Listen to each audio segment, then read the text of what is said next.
Ótimo dia, povo de Deus. Hoje o nosso devocional Pedras Preciosas do Grego, autor Rick Renner. Hoje, 4 de abril.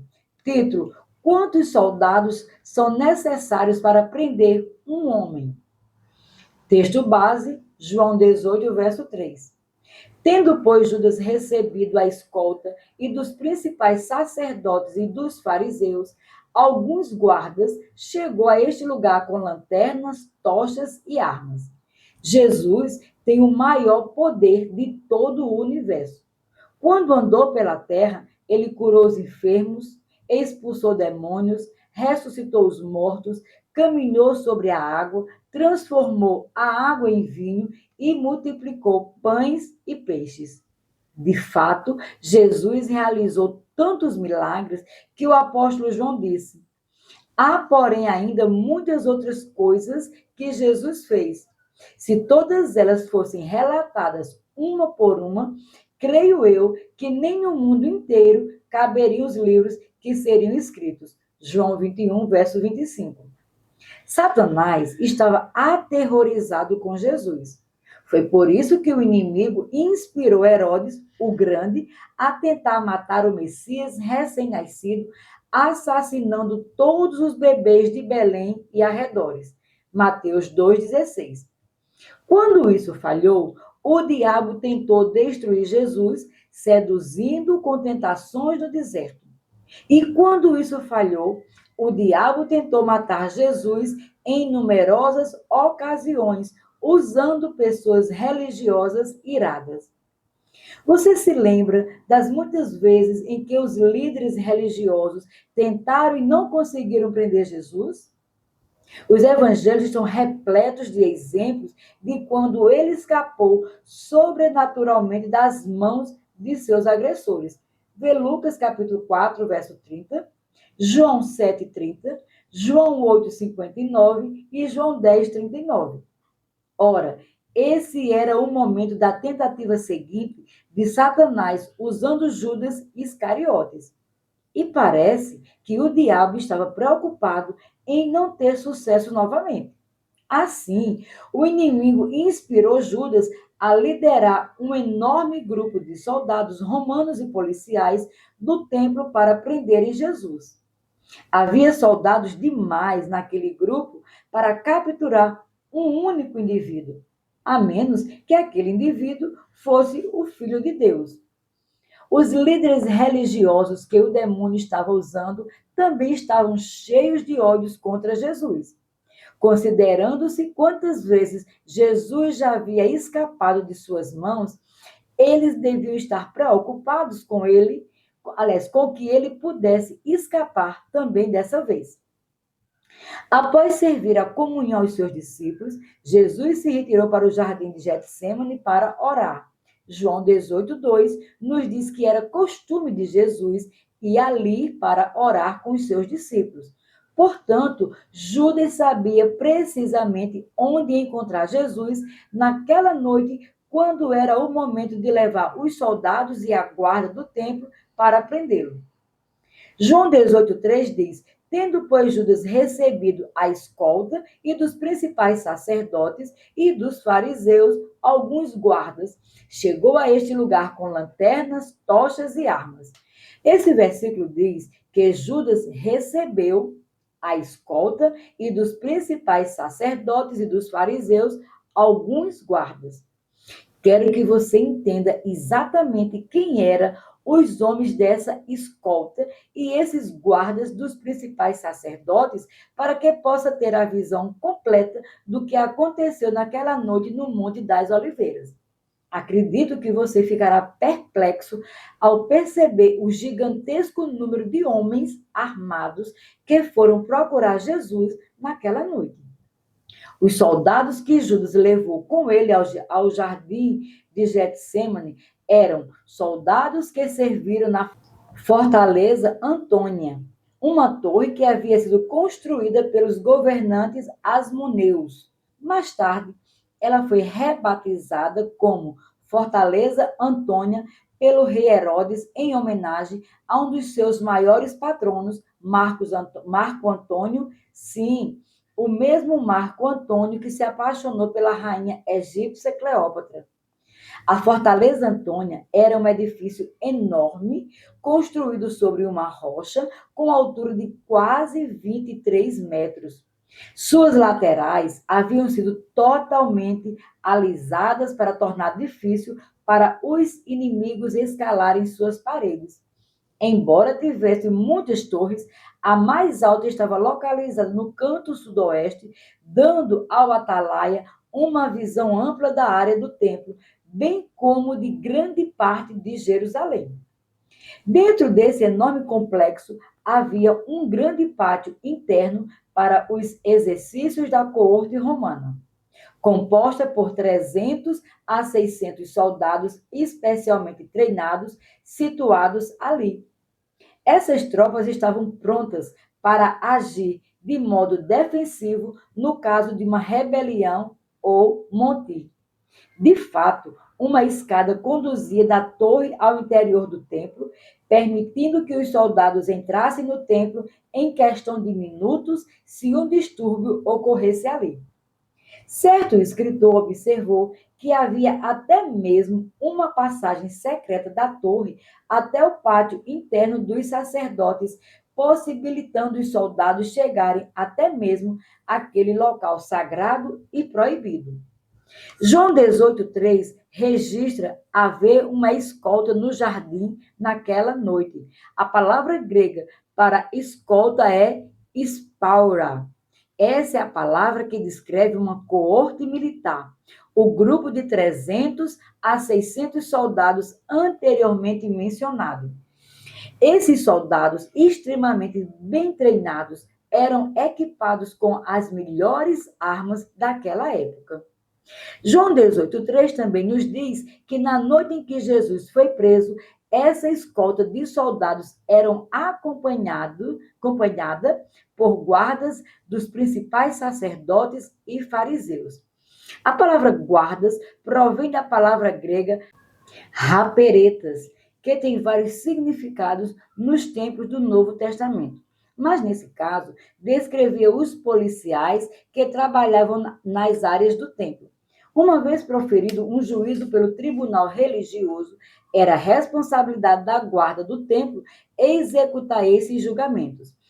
Essa temível força armada trabalhava diariamente com a coorte sediada na Fortaleza Antônio e se reportava aos principais sacerdotes, aos fariseus e ao sinédrio. Esses eram os guardas que acompanhavam os soldados romanos no jardim do Getsêmani.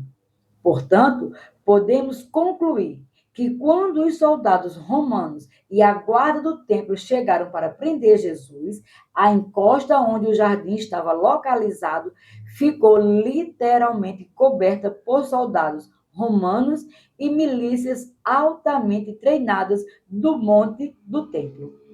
Quero que você realmente perceba que enorme multidão de homens armados foi naquela noite.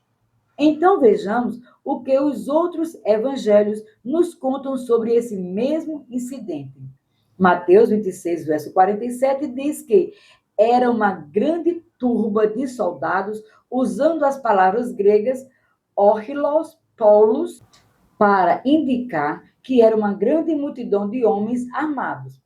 Marcos 14, 43 chama isso de turba, usando a palavra grega orhilos, indicando que era uma grande multidão. Lucas 22, verso 47, também usa a mesma palavra orhilos para indicar que o grupo de soldados que viu naquela noite era enorme. Isso nos faz imaginar o que Judas teria dito aos principais sacerdotes acerca de Jesus para fazê-los pensar que precisavam de um pequeno exército para prendê-lo. Judas os preveniu de que Jesus e seus discípulos poderiam criar uma briga? Ou será possível que os principais sacerdotes estivessem nervosos por Jesus poder usar o seu poder sobrenatural para resistir a eles? Certamente, Jesus era conhecido por seu poder. Afinal, ele havia ministrado durante 3 anos curando os enfermos, purificando leprosos, expelindo demônios, ressuscitando os mortos, caminhando na água, transformando água em vinho e multiplicando pães e peixes. As histórias do poder de Jesus já deviam ser lendárias até mesmo durante a sua vida aqui na Terra. Até Herodes ouviu falar dos poderes de Jesus e desejou ser testemunha ocular dos milagres que ele realizava. Vê Lucas, capítulo 23, verso 8. Vimos o que o apóstolo João disse sobre isso em João 21, 25. O próprio mundo não seria capaz de conter todos os livros que seriam necessários para registrar todos os milagres de Jesus. Portanto, não é demasiadamente difícil imaginar que a maioria das pessoas do tempo de Jesus tenha ouvido histórias sobre o poder extraordinário que fluía por seu intermédio. Meu coração se empolga em pensar no poder de Jesus Cristo. Ainda mais empolgante é o conhecimento de que o mesmo poder que flui por meio dele, quando ele andou nesta terra, flui agora por meio de você e de mim. O mesmo Espírito Santo que ungiu Jesus para cumprir o seu ministério foi enviado para capacitar você e eu a fazermos as mesmas obras que ele fez. De fato, Jesus profetizou que nós faríamos obras ainda maiores. João 14, 12. Esse é o tipo de poder que opera em você e em mim. Sempre que o diabo tenta insinuar que você não é uma ameaça séria a ser temida, você precisa se levantar e lembrá-lo de quem vive dentro de você.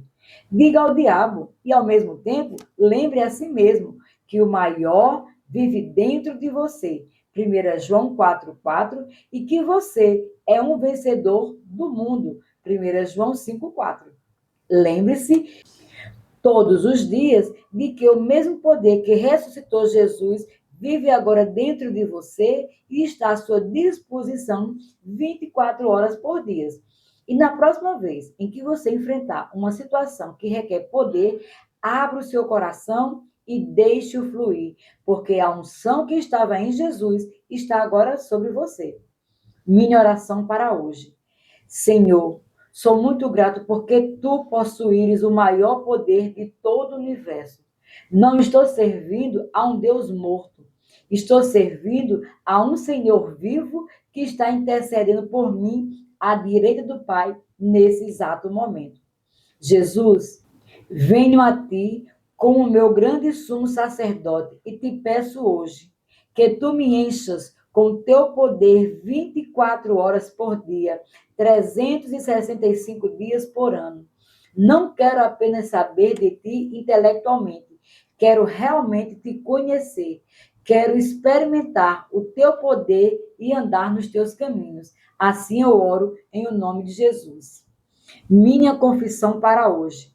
Declaro por fé que o maior vive dentro de mim. Sou um vencedor do mundo. O mesmo poder que ressuscitou Jesus reside agora dentro de mim e está à minha disposição 24 horas por dia. Quando encaro uma situação que exige poder, abro o meu coração e libero o imenso poder de Jesus Cristo que está guardado no meu íntimo.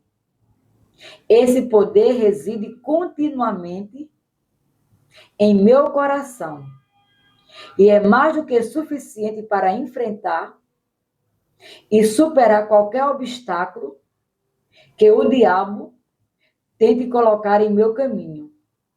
Declaro isso pela fé, em nome de Jesus. Para refletir, você vive com uma constante consciência do poder de Deus que vive dentro de você?